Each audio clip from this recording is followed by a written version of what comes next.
going? Okay, good evening, everyone. Good to see you. Lonnie, Gloria, Judd, Zadie, Henry, Paul. We got Mark, Phyllis, that's Erwin, and I think that might be Dawn on the iPhone. Okay, welcome, guys. We find ourselves on Chaf Ches Amud Beis 28b. A few logistical things to keep you aware of. One is, God willing, I'll send out an email, but we are aiming for Sunday morning, February 26th for our CM, God willing. So please mark your calendars accordingly. Sunday morning, February 26th. I think we're going to call it for 9:30 a.m. and we'll have a brunch. And I think Alex and Marina kindly offered to go out and pick some stuff up. If anyone else wants to be involved in the food process of this, do let me know. It's clearly not my specialty. So mark your calendars. I'll send out more information as I have it. The second thing to think about is our next Masechta. I'll try to narrow it down to 2 or 3 options for you guys. I know that there was an interest in Choshe Mishpat, some financial sugyos. So if we want to do Dinei Mavnos, we want to do financial matters.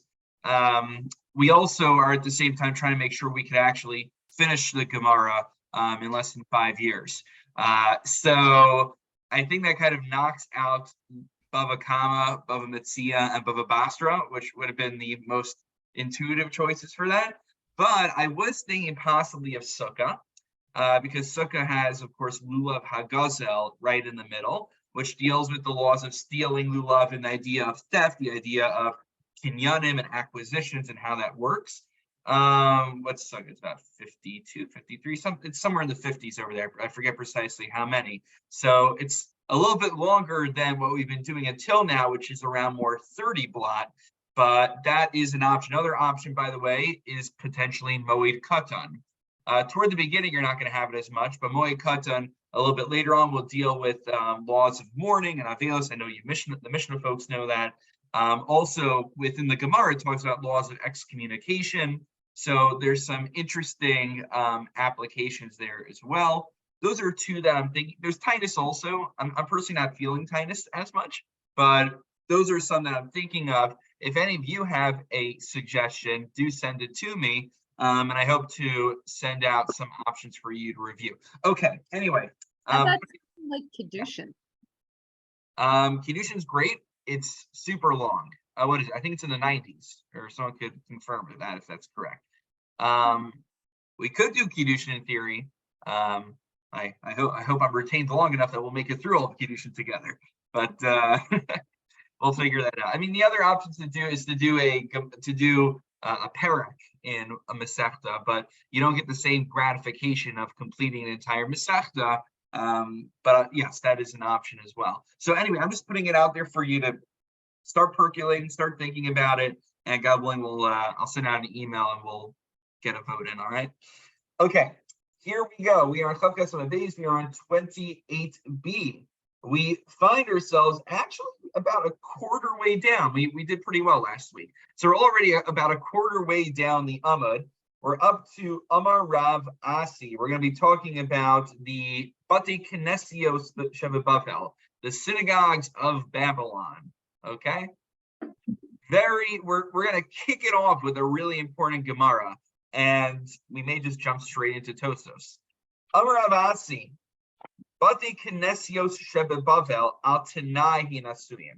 The synagogues of Babylonia, they were made with a stipulation that they could be used for other purposes. Nonetheless, even though they could be used for other purposes, one may not use it for activities that are, again, what's Kalas Rosh? Kalas Rosh, again, we translate, I think, Paul, you brought this up last time, as frivolous, yet we also see that Kalas Rosh can, Tosos points out, refer to something like planting. Planting a field there would also be considered Kalas Rosh. So something not necessarily frivolous, but something that is degrading and unbecoming for it. So it doesn't have to be like the worst thing you could possibly think of. But why do I have to give you more examples? The Gemara itself gives an example. Umay nihu cheshbonos. And what's an example? Cheshbonos, doing accounting. Accounting is done in the office. It's not done in shul. Now there are exceptions. Some shuls, they will do what do you call it? Auctioning, right? The Zaidi, remember back in the days during the high holidays in Young Israel. So the highlight of the high holidays was not so much the rabbi's sermon; it was the president's auctioning off. It was always fun, sitting in the crowd and seeing one guy say, "Oh, I'm gonna take," and then there's also there was always one kibbutz that was always given to the rabbi no matter what, and people would pay to give the rabbi the kavod that he was going to get anyway in the end of the day. So I guess it's just how much do you want to ingratiate yourself with the rabbi was the question.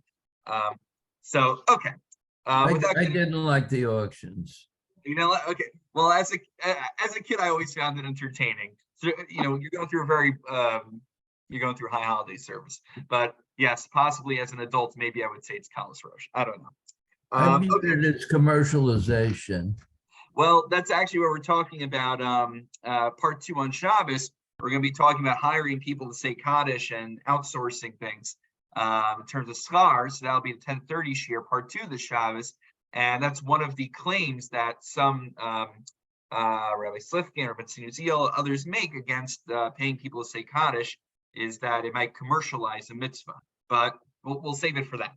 Okay. Amar Avasi, Beisak Nesish V'chashbo Chashbos, Malinim Bo Es Hames. A shul in which they actually do accounting in it, they will lie a dead body in it. So the Gemara asks, Malina and Sakataita Flosaki de la Afachi. Why do I need to have a deceased body inside the shul because of this? He wasn't saying you have to as a halachic obligation. He was saying it's a curse. And at the end of the day, you're going to walk into shul one day. You're going to find a body. You're going to have to bury. So it's pretty dark.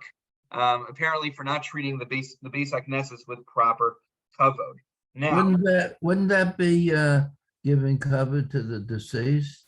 Well, so we're going to talk about actually a little bit later in the Gemara, not so later, but soon. We're going to be talking about giving eulogies in the Beis HaKnesses.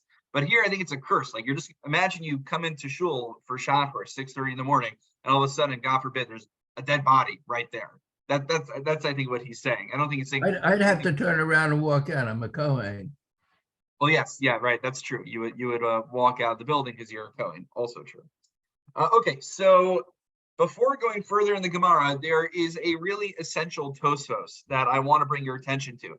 This is the first Tosfos on the blog. We're actually going to be doing a lot of things. I don't know if you're like me and you have the Oza Hadar edition of the Gemara, but a lot of things we're going to quote right now are actually found in there. So you don't even need to go anywhere fancy. The Tosfos tells us what kind of shuls can you stipulate that they may be used for purposes other than prayer. Tosfos actually, now I would think anything, right?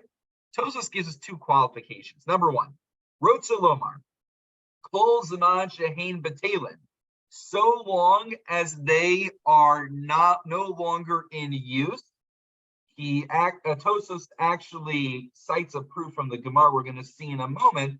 The Gemara is going to tell us about how there were rabbis who didn't want to go into the shul unnecessarily to protect themselves from the rain. Wait, why couldn't they go into the shul if it was stipulated that such a shul can be used for alternative purposes? Must be because it didn't check off 2 boxes. Number 1, the shul was still in operation. Number 2, Tosfos tells us,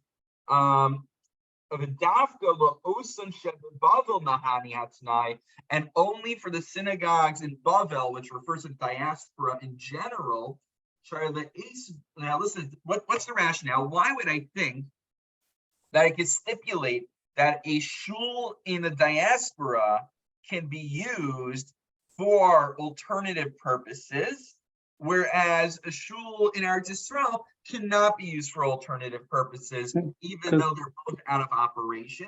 So what does Tosfos tell us? It's temporary. Oh, is that? It's just temporary in Chutz. Very good. So Henry tells us, Tosfos elucidates this. Because when the Redeemer comes and we all move to Eretz Yisrael, when the Messiah comes, what's going to happen? All of our shuls will lose their kedusha.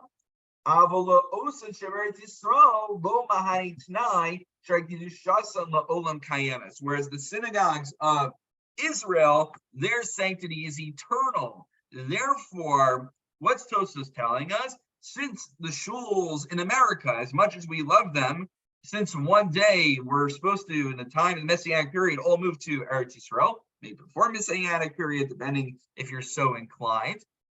Since it's no longer in operation right now, and it's not going to be in operation in the end of days either, it no longer has that same kedusha, and therefore, if you stipulate it could be used for other purposes, then if it's not in operation anymore, it may indeed be used for other purposes. What is the issue with this, with the Tosfos here? Paul, what are you going to tell us? No, I was going to ask a question, so you go first. Oh, no, yeah, I have a question also. Maybe it's the same question. So my question is, can you cure the violation, the averas? Let's say you walk into the shul, it hasn't been, check off boxes have not been checked to get out of the rain. You go, oh my God, I shouldn't have done this. While I'm here, I'll daven mincha. Can you cure the error? Very good question, Paul. And this is precisely what the Gemara is also troubled by. The Gemara is actually not talking about you walked in and now you don't know what to do, but actually even lechatchila, let's say the Gemara is going to have a case. You want to, your buddy is in the base medrash, and you're trying to get them to come to a meal already. Like, we're going out for lunch. Come on. So can you enter into the shul just to grab your buddy? So the Gemara is going to suggest, similar to what you said, maybe if you read a pasuk or you teach or you learn some Torah while you're in there, maybe that will be sufficient. So very good. We'll get there in a moment. But just back to Tosfos' point. What's the issue with Tosfos' assumption? Tosfos saying is because the shuls in America are going to lose their kedusha in the end of days, therefore they can be used for other purposes. I got one problem with that, as we're going to learn soon. So the Korban Nesali cites the Magen Avraham, who asks as follows. The Gemara is going to teach us that in the end of days, all the synagogues in the diaspora are going to magically be transported to the land of Israel. If that is true, then Tosfos' whole premise falls away. Tosfos saying is the shuls in America, when they're abandoned, they're no longer used. You can use it for other purposes because they're never going to be reinstated with kedusha in the end of days. But we have an Agadata, which tells us that no, actually the shuls of America, the shuls of the world, will be transported to Eretz Yisrael in the end of days, and they will reconstitute their kedusha there. So how can Tosfos tell us the opposite? That's what the Magen Avraham asks. Now, what the answer that he offers is that Tosfos kai achorbanan dekeimen shecharvu kodem b'yesagado lo yikvu Eretz Yisrael tells us something very harrowing. If there's a shul that goes out of operation and they close it down, that shul will not make it to Eretz Yisrael in the end of days. Only the shuls that are still kept in operation in Galus will be eventually transferred to Eretz Yisrael. However, that's the Magen Avraham. The Korban Nesanel is a commentary on the Rush, by the way. So the Korban Nesanel he questions the Magen Avraham's answer. He says, Akasha, Demikol Makom, Nechos Shema Yibana Kodem Biesa Goel, Kitzka Amar, Alubo Asavim, Lo Yitlosh Me Agmas Nevesh, Unu Leif Livnosa. Remember, we learned last week that if a shul is out of operation and the grass begins to grow, you're not allowed to cut it, so that you will say, oy vavoy, look at the grass growing, it's terrible. Why is the shul not being maintained? And you're like, oh wait, because no one's using the shul. So then you'll say, oh, maybe we should be using the shul again, and we should put it back into proper operation. So if so, how can we use even a dilapidated, inoperable shul in the diaspora if we actually have an imperative that Chazal want us to see these shuls and rebuild them even before Mashiach comes? So so again, Hadar Kushal Aduchta, we're back to the same place. These shuls are going to have some kedusha in the end of days, or we hope they will. So interestingly, the Korban Nesanel distinguishes his answer is believe nira to low comer el yikvu beretz Yisrael tainu akarka lo yebahem kedushas beis hakneses ra kedushas eretz Yisrael.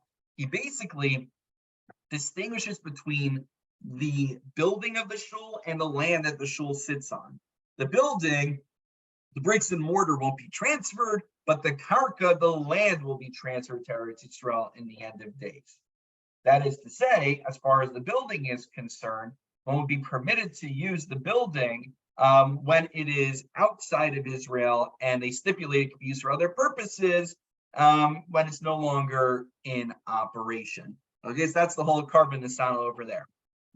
Anyway, halacha lemaisa. If you look at the Mishnah Brura, who actually, I believe, quotes that Magen Avram that we cited just before, and actually, the term Bavel in the Gemara is a red herring. It's not about the synagogues of Bavel versus the synagogues of Israel.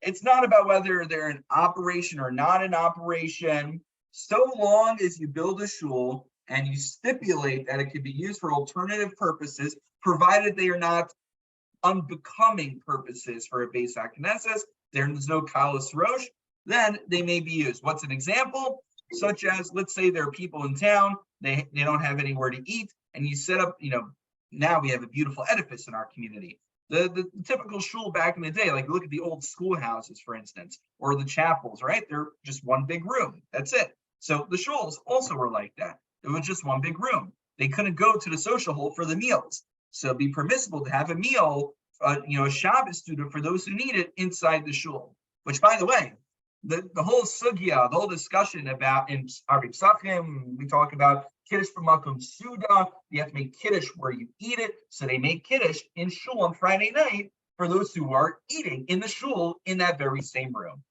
So, okay. That was Tosos. That was a little bit of a rabbit hole. I know we just went down, but I couldn't resist. Any rate, back into the text of the Gemara. Hopefully, we got to rest our eyes, and now we can look in. Here we go.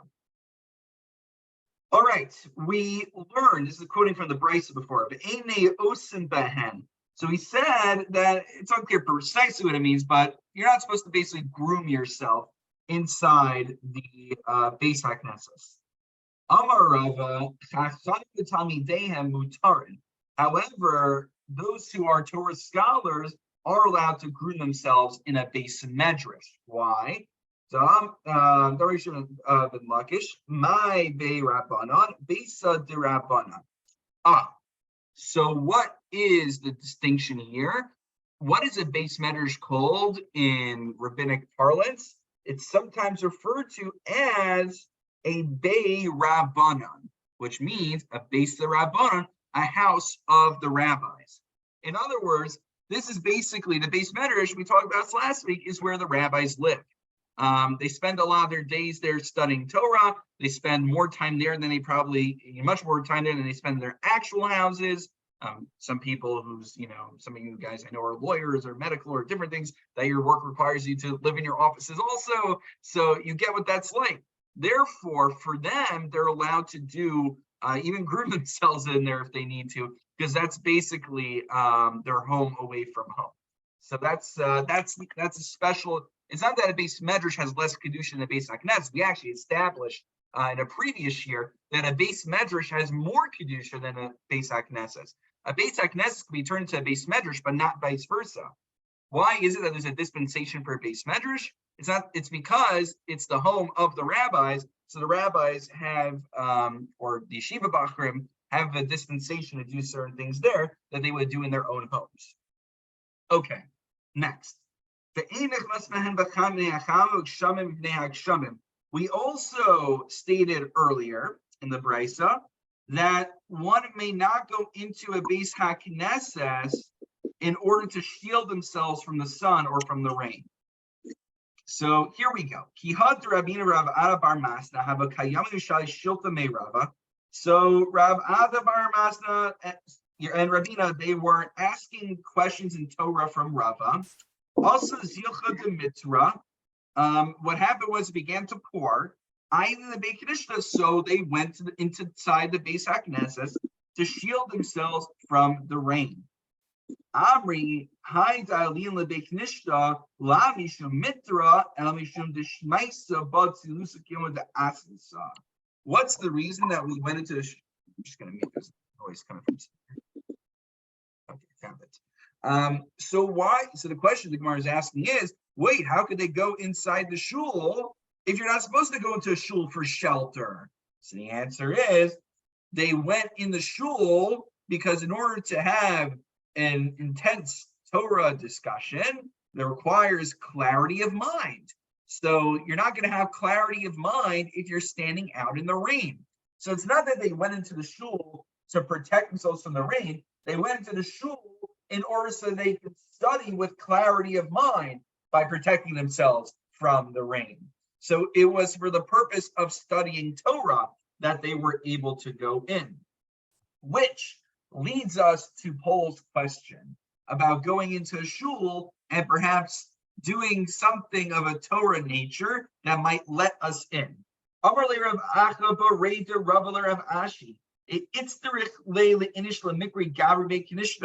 you need to grab somebody from shul and you're not currently in there, so in what way might it be permissible to do that? So if you are a Torah scholar, learn a halacha when you're there. Vitanahu lema masnisa. If you don't really know Gemara so well, but you know Mishnayos, recite a Mishnah. Rabbi? Just one moment. Vikarahu lema psuka. And if you only know to read Mikra, to read Torah, read a pasuk. Vilo lema lady nuka ema li psukech. And if you don't know how to read psukim, ask one of the kids studying there, can you teach me a pasuk that you're reading today? And then finally, if none of those work, or you don't want to bother that kid studying, inami nishi porta v'neka. Just sit in the base medrash, in the base Knesset for a little bit, let some time pass, and then go and find your friend. Why is that helpful? So clearly there's a value to spending time simply in the house of God. And even if you are not able to study Torah there, simply by soaking in the environment, it could have an indelible effect on someone. And of course, we discussed that when we talked about bringing children to shul, that there's a value to being inside the Beis HaKnesses, even if one is not capable of studying the Torah. Okay. I've experienced the reverse situation. We're in shul on Shabbos, for example, and we've finished Milchamairav, and it's time to go home. And we get to the door, and there is a downpour. Can you stay in the shul while you wait for the rain to abate? Yeah, good question. I would imagine there's no isser to stay in the shul if you're already there. The isser would seem to be going in, but I think remaining in the shul would not be problematic. But let's say, for instance, you go out and then you come back in once you see the weather, to read Ashrei or something, Pasuk, something, just to justify you being there, hopefully is not too much of a imposition. Phyllis, you had a question? Yeah.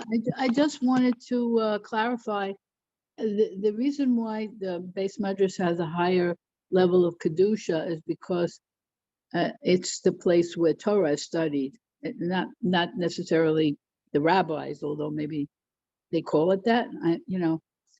I thought it was because of the study. The reason it's a higher level is because of the Torah study.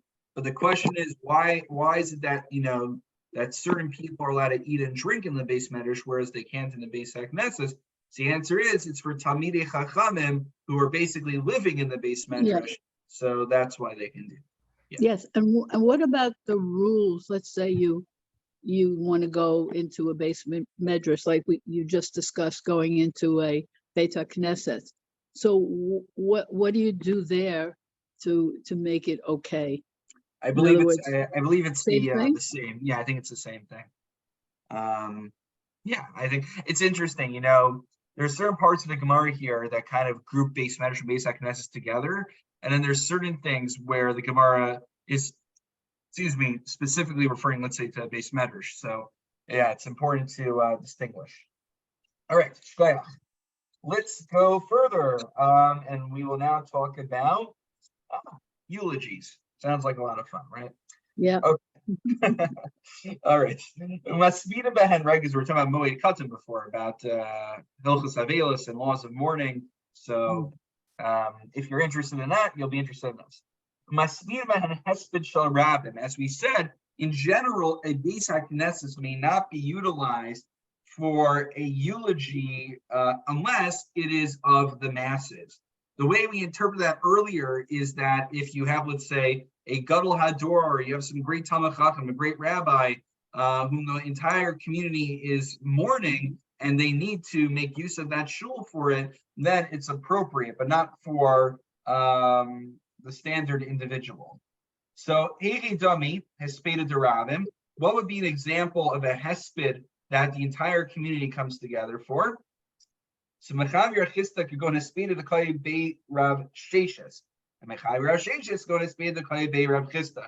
So Rav Chista and Rav Sheshes both point at each other and they say a hesped for your family would be considered a hesped for the entire community. He says, no, a hesped of your family would be considered a mourning for the entire community and would necessitate that. Okay. Next. Rafram Espedel Chalose Bebei Kinishta. So Rafram had to eulogize daughter-in-law in the shul. Now, how did he justify that? She wasn't a Torah scholar. So Amar Mishum Yikar Didi Udemisa Asu Kuleyama. For my honor and for the deceased honor, everyone is coming out. So when you put the both of us together, it is justified. Similarly, Rabbi Zera Safte Lumira Banave Knishta. Rabbi Zera eulogized one of the rabbis in the shul. And he also said, Amar imishim yikardi di, imishim yikardi de, demisa asukliyama.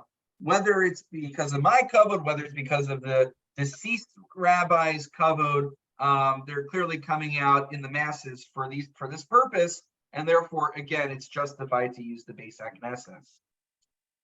Now, just kind of why did he have to mention him? Why do they have to mention him? Wasn't it good enough that the person who died was a gadol? So it's unclear to me when he says Allahumma Rabbanan, to what degree like this particular rabbi, what his I don't want to do like rabbi rankings, but I'm not sure if he was like necessarily qualified for the same level on the totem pole as Rabbi Zera. It's unclear to me. We don't even get the person's name. So just think about that for a moment. Certain age, yeah. Yeah, so it's but again, it's always hard to make rabbi hierarchies. When I was a kid, we had the rabbi cards that we give out at school, and you behave, you get a rabbi card or a rabbi sticker. I always wanted to put like stats on them, like for the sports cards or Magic the Gathering, and what are like the top tier, what do they call like this conference and that conference. So it'd be very entertaining if someone put in all that time. I'm not putting in all that time, but it'd be really good punch day. Okay. On a related note about eulogies, Reish Lakish Safti L'Hutzuri Rabbanan, the Shkia Ba'ar Yisrael, Davitani Hilchasta B'Chavdal Shurasa. So Reish Lakish eulogized this Torah scholar who would normally be making his rounds in Israel. He didn't seem to live. It's kind of the opposite. It's funny. Usually we have the people from Mizrahi who try coming to America to speak at the American shuls. But I guess there was like reverse movement to bring American scholars to Israel to teach there. Sign me up if there's an organization that does that. So Amar, Oy Chesra Arad Yisrael Gavarabba. So he eulogized him and he said, woe to the land of Israel, we've lost a great man. So he clearly, that's a high compliment because the guy didn't even live in Israel, yet he's saying the land of Israel has lost a great man. Contrast this with the following anecdote. Ahu Dahavi Tani Hilchas Sifra, Sifrei, Tosepta, so there was this person who he knew the Sifra, he knew the Tanaim's commentaries on Vayikra through Devarim. So, and he knew the Tosefta, the collection of Brises as well, and he passed away. So clearly he knew a lot of stuff. And so Rav Nachman listed Beimar. They asked him, can you eulogize this person who clearly had collected a lot of Torah knowledge in his mind? Amar Hechi Nasbide, hi son of the Moli Sifrei the Chaser. How can I eulogize such a person who is like a basket that's full of svarim, that's like an empty basket full of svarim? What does that mean? He was basically saying that this guy, I think Rashi explains, the aim maven mabisocha afshona halachas l'shimish talachachim l'talmud shivnu tami mishnah. He soaked in a lot of data, but he didn't know how to analyze the data. So he had good memorizing skills, but not good analytical skills. He didn't spend time studying under a Talmud Chacham. He kind of just, took out an English Mishnayos and read it through and had a amazing memory. So he remembered all the Mishnayos or not Mishnayos, but you knew the Tosefta, let's say, by heart, but he didn't really know how to make comparisons between different laws. He didn't know how to, when a Mishnah needs to be read in a certain way, or you need to read between the lines. So therefore, Rav Nachman did not feel that he was worthy of such a eulogy. So the Gemara concludes, we get to contrast now Reish Lakish's attitude to Rav Nachman's attitude. Rav Nachman was very hesitant to eulogize such an individual, whereas Reish Lakish said, this guy isn't even, he could have just said, this guy doesn't even live in Eretz Yisrael. Why should I bother eulogizing him? Yet he delivered a eulogy for him nonetheless. Okay. That's the end of the discussion about eulogies, but on the topic about honoring Talmidei Chachamim, we're now going to bring in a Mishnah from Pirkei Avos. Next section. Moshe, as far as the bringing a Torah scholar from the United States to Israel, I've been taught. I want a free ticket to Israel. That's all I was saying. Yeah, pardon? Nothing. Okay.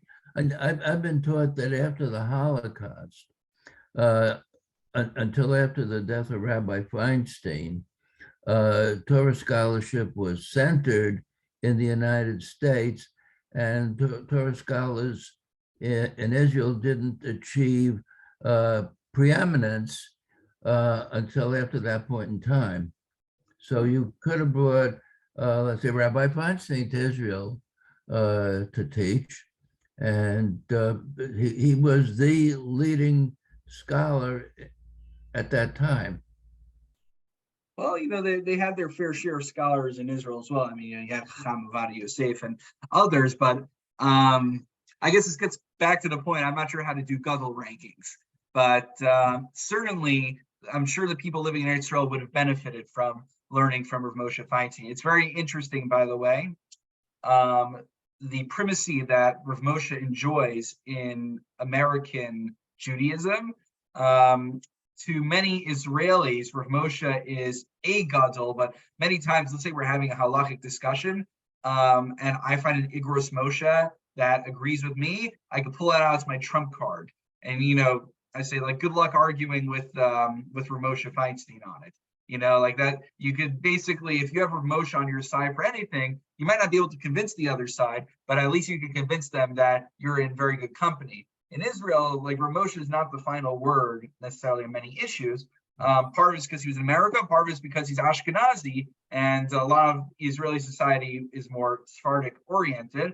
But even like, here's a good example. Let's say Kanal Frisch reached out to me. He's an Israeli living here with his family. His wife's at Yale right now. So in our community. So I posted on Asar B'Teves a little bit of a joke and a criticism that when you go on My Zmanim website, right? That's the website you look at to see when the fast begins and ends, and among other things. So it says, according to Moshe Feinstein, the fast ends at X time, and if you can't handle it, then at X time. And then there's a guy beforehand. You guys remember his name? Rav Tukachinsky. Rav Tukachinsky, right. So Rav Tukachinsky, many people don't like a lot of people in America, like, who don't really realize who Rav Tukachinsky is. It's like, oh, it must be some like random pulpit rabbi who had it in with My Zmanim and they put his name on it. No. But then you realize Rav Tukachinsky is actually like one of the authorities on Zmanim in general. He has the entire book on it. And if you ever do the halachic dateline sugya, Yeah. which is a very complicated one. Like Yeah. he's one of the main shitos on halachic dateline. So yeah. Yep. Yeah. Also, he is the author of one of the definitive works on Hilchos Avelos, the Gesher HaChaim, that we cited a number of times in our Shir on Kaddish.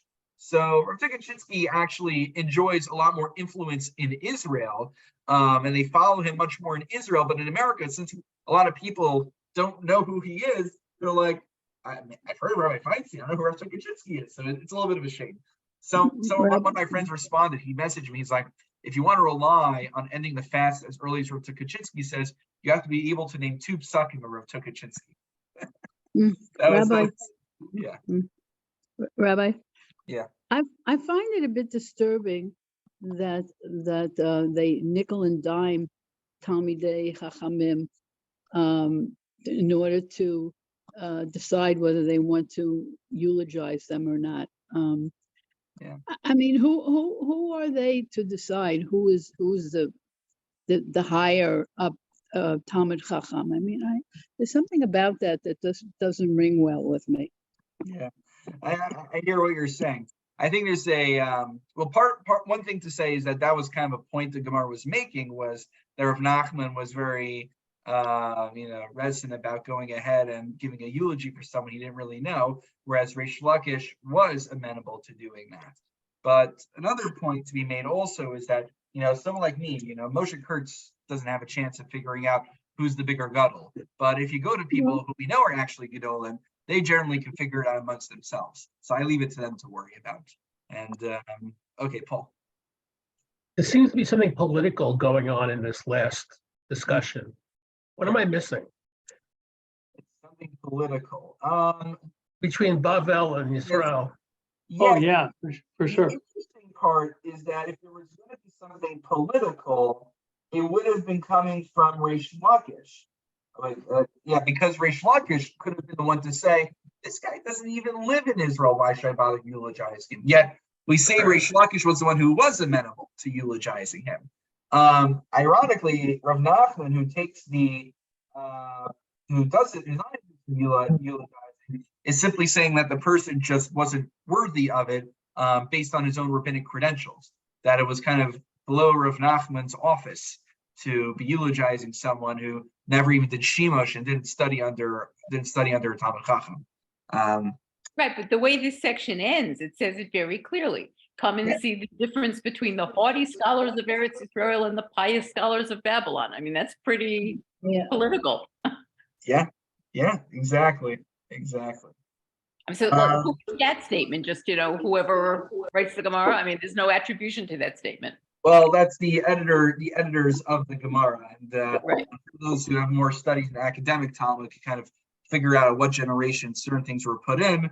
Actually, wait, we do have a citation. There's a similar statement that comes up in Tainus and Chaf Gimel Beis and Chulin Kuf Chaf Beis Amid Aleph.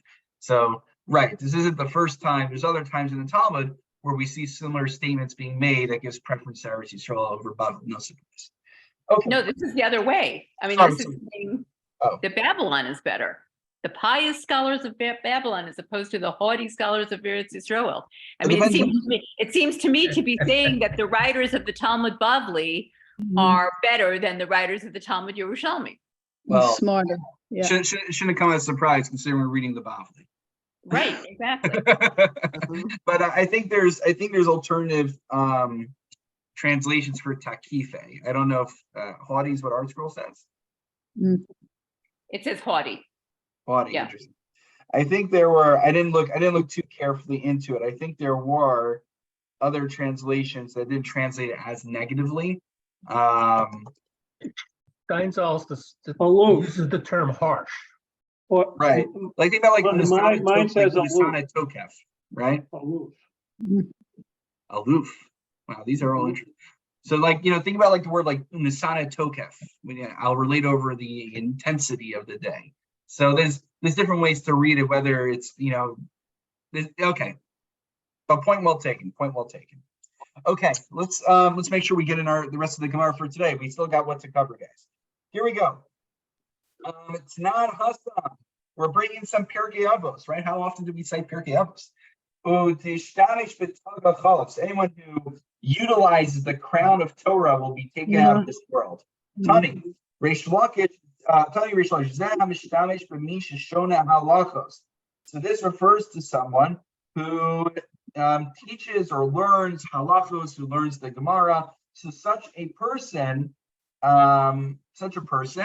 if someone makes use of them, then they will be removed from this world. So it's interesting. When you look in the Mishnah is also saying don't make the Torah as a card or lachborbo. You shouldn't be utilizing the Torah for your own ends.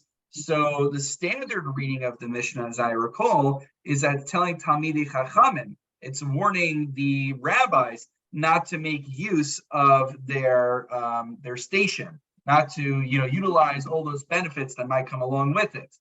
Now, the reading the Gemara here is giving of the Mishnah is that not just a warning to rabbis not to misuse the benefits of the rabbinate, but it's also giving a warning to people who want to misuse the rabbis for their own purposes. I get you can see the bias here as well, right? So Amar Ula, l'shtamish ramad tani arba, v'lo shtamish ramad masni arba. So Ula distinguishes between being tani, teaching. So basically, right? So we got Zra Moed, Nashim Nazik, and Kashan Taharos. Those are 6 Sidarim. So Zrayim is not really so relevant if you're not Eretz Yisrael, right? Remember, as Toby pointed out, this is the Talmud Bavli. So many of the laws of Zrayim, which are agricultural laws pertaining to Israel, not as heavily studied. Hence, all we have is brachos. We don't have a Talmud Bavli on the rest of Zrayim. And same thing for Taharos. Taharos, a lot of these laws without the Beis HaMikdash really aren't relevant. So we're really just talking about Moed, Nashim, Nezikin, and Kachim are the 4 volumes that are significantly studied. We study Kachim because it talks about the offerings that are brought. So we pray to God that our study of the Karbanos will be in the lieu of bringing the Karbanos. Okay. So now the question is, what are the Tani and the Masni? So one distinction is Mishnayos versus Gemara, or it could be meaning learning versus teaching. Okay, those are 2 different ways to understand what the distinction is. Either it's talking about someone who only knows Mishnayos, you don't have to worry about making use of them. Someone who knows Gemara, you better not start asking for favors from them. Don't ask them to do clerical work for you. Or it's talking about the distinction is someone who learns Torah versus someone who teaches Torah. You have to. I know this is a little bit counterintuitive. Like today, just because you teach Torah doesn't mean you necessarily know a lot of Torah. But apparently, at least back then, if you want to be a teacher of Torah, it also indicated that you knew a lot of Torah as well. Okay. So Ula doesn't make a blanket statement. He distinguishes between different tiers of Talmidei Chachamim. And we're going to bring in a story right now, which would seem to prove this point. So when Reish Lakish was going along the way, he got to this body of water, this lake. Also, who Gavra Arkabe Akafse, came along this man and he puts him on his shoulders. He was going to help get him across this little body of water. Amarle, so Reish Lakish asked him, do you read anything good? You read any Torah? You read the good book? Amarle, Karina, yeah, I read the good book. Tanisa, Tanina, Arba Sidrei Mishnah. Do you learn Mishnayos? He says, yep, I've gone through all of the 4 volumes that I need to know. All the 4 Sidarim. Amarle, Pesadlach Arba Turi Tata Bar Lakish Akasvech Shadi Bar Licha Sabamaya. So wait a minute, you're telling me that you know all this Mishnayos and you're carrying me? Throw me to the water. I can't make use of your services. You're clearly a Talmud Chacham of some sort. So Amarle, no, Nichli Bashmi Lamar. Raj explains what that means. I want to help you. It's okay. I want to serve you anyway. There's a side question here about being mochel, Talmud Chacham that's being mochel kvodo, if you can forgo your honor, but we'll leave that for another time. So Reish Lakish concedes He says, "Ihachi gemormini hamilsa." Let me teach you something so that I can become like your Rebbe, and therefore that way it'll be permissible for you to carry me and help me. So what does he teach him? Rav Zera, Benos Yisrael Hinechnira Atzman, Shapiros Tivas Damkecharda, Yoshos Allah Shiva Nikian. He teaches him a very important law in Hilchos Nida. I'll explain what the law is in just a moment, but let me just explain what the point of the story is. The point of the story is that we see there's a distinction between those who study Mishnayos versus those who study Gemara, or possibly what it's actually telling us is a distinction between someone who only studies versus someone who teaches. And once Reish Lakish became the teacher, so then it was permissible for Reish Lakish to make use of his service. Anyway, this story is basically informing us of a practical application of not making use of a Talmud Chacham for mundane purposes. There's definitely a lot of commentary about the modern rabbinate, but I'm not going to talk about that here. Okay, so there is, I don't even know how to give background on this. Do you guys want to understand this halakha and Hilchos Nida? I'll try to summarize it very quickly. I'll say first why he's teaching. And one reason that he might be teaching is because many times in Jewish law, as you know, there's machlokes about the minutia of everything. So what Reish Lakish wanted to do is he wanted to teach him something definitive that everyone agrees on. So he teaches him, this is actually known later, it's attributed, I think Reish Lakish is before Rabbi Zera, but it gets attributed to Rabbi Zera. It's called Chumer to Rabbi Zera. So basically, this is the bottom line. I'll try to summarize it. There's a nice long Rashi here as well. On a biblical level, there's something called a zava and something called a nida. Nida is a woman menstruates, normal time. So then she waits 7 days. If she menstruates during those days, that's fine. So long as at the end of the 7 days, she ceases to menstruate, she does a hefsek tahara. She does hefsek tahara, and that's it. And then she goes to mikvah, done. So the thing is, what if she continues to see blood into the 11 days afterwards? So then if she sees blood 3 days in a row, she becomes what's called a Zava Gedola. And the Zava Gedola, after seeing 3 days of blood, when she's not supposed to be seeing the blood, so then she has to wait what's called Shiva Nikiyim. Not just a 7-day waiting period, but she cannot see any blood during the 7-day period. And if she sees blood, she has to start the count all over again. And what happened was women were it's very confusing, by the way. When I went through Chasnida, my mind still spins. Thankfully, they have apps nowadays that you could pay for that actually help calculate this for you. But they didn't have those helpful apps on your phone back then that could calculate the days for you. And so women weren't sure when they were in the 7 days that were normal to see blood, when they were in the 11 days that would be considered a Zava. So the women themselves took upon themselves and said, right, look at the language here. It's fascinating. Generally, in Judaism, we're used to the rabbis legislating from on high. Here, it was a grassroots movement, but it wasn't a grassroots movement to move away from the Torah. It was a grassroots movement to be more machmir and to strengthen the observance of Torah. Right? That's what we want to be seeing. The Benos Yisrael Hinechnira Atzman. The women got together and they took the chumrah upon themselves. That even if they think that they're really just a nida, they're going to observe it as if they're a zava gedola, which means that they will have to wait shiva nikiyim. So that's why women have to, and they do. Women now do multiple zahef. So nowadays, like one thing piled on top of the other. And if you're Ashkenazi, you have 5 days, and then afterwards you have hefsek tahara, and then you have multiple medikos depending on what she does. So then at the end, so basically after 12 days, then a woman finally goes to mikvah. So anyway, there's layers upon layers upon layers over here. But the point being is that he taught him a halacha that basically everyone signs on to. That way he knew he actually taught him something that was acceptable. All right. We are not doing nida as our next masechta. Because you know the funny thing is people say like, oh, let's learn Maseches Nida, learn Hilchos Nida.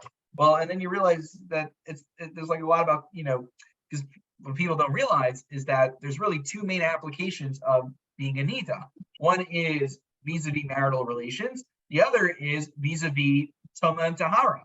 So, you know, we said we're not, Tuma and Tahara doesn't really apply nowadays vis-a-vis the Beis HaMikdash and other laws. So we only think about it in the marital context. But there was a whole other side to things about women being Tameh and, you know, all the laws of Tuma and Tahara that go along with it, which comes up in Nida that people don't realize. Okay, so also it's pretty. Moving forward, final things for this evening. We only got a few minutes left, so let me make sure we could get this in. This is something you're probably very familiar with. Yeah. They add in that it's actually missing the gears here, but every day. Anyone who learns every day is guaranteed to be get membership into Olam. You're cutting out. Hello? Okay. The wait, no one hears me? You're cutting out. Oh, you guys Hello? hear me now? Yes, Hey, I lost your voice. yeah, Has my voice returned? yes. Okay, good. Going forward. So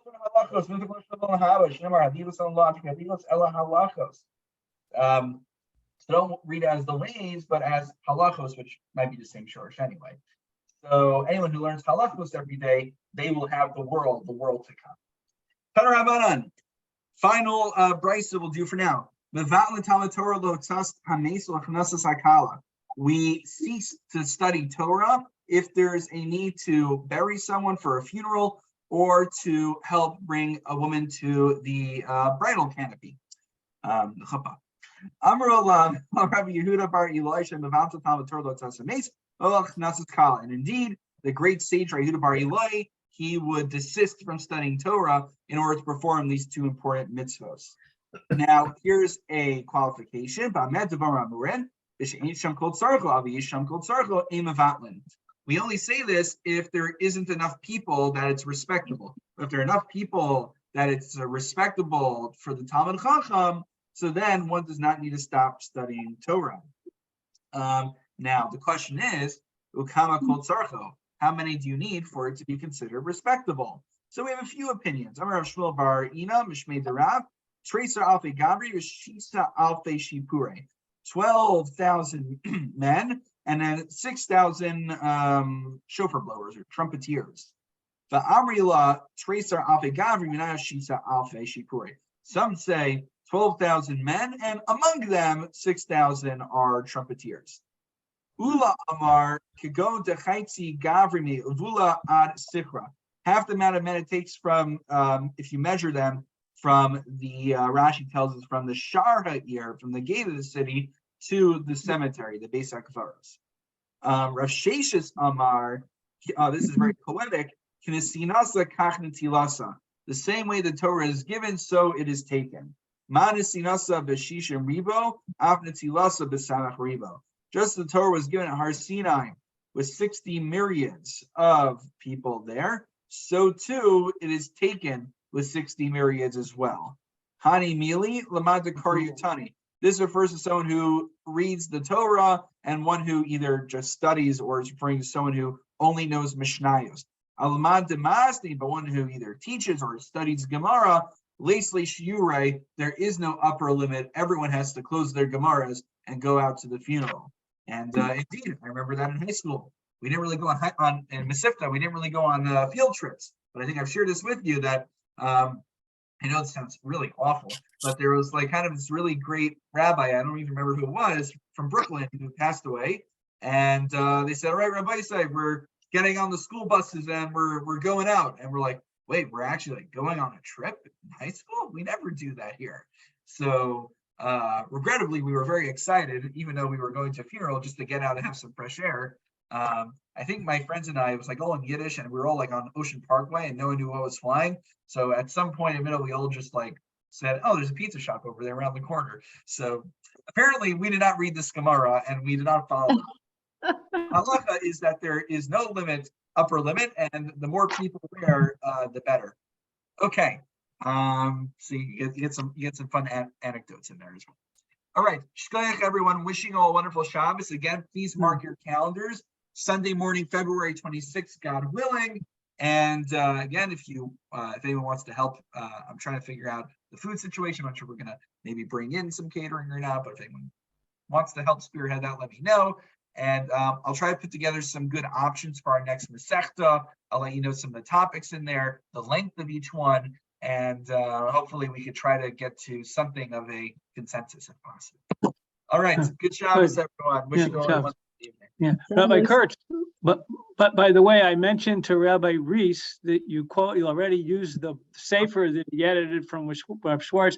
He said it gave him a lot of nachas that someone was already using the sefer. So. Oh, wonderful. Thank you for conveying that. Thank you. All right, have a good Shabbos, everybody. Take care. Good Shabbos.